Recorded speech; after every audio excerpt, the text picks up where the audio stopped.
Sveika, meitene, vai jaunā māmiņa, vai maisaimniece, vai bezdarbniece. Es aicinu tevi sadarboties ar mani kādā īpašā veidā. Tu vari nākt pie manis komandā un uzsākt savu personīgo biznesu, veidojot savu brendu un pārdodot veselības produktus.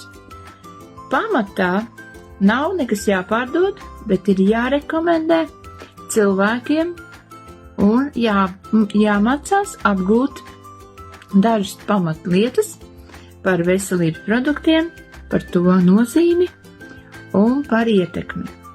Un jāaicina cilvēki tos lietot. Tas ir viss, kas ir jādara. Es nedomāju, ka tas ir ļoti grūti. Protams, ir jākomunicē, ir jābūt pozitīvam, komunikablam un dzīvespriecīgam. Cilvēki, ļoti daudz cilvēku, tiešām dzīvo ar veselības problēmām, un tad, kad viņi uzzinās par iespēju to uzlabot, viņi noteikti atsauksies.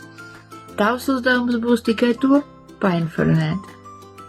Un aicinu savā komandā, nāc, nekavējies, raksti, viss izrunāsim, tikšanos.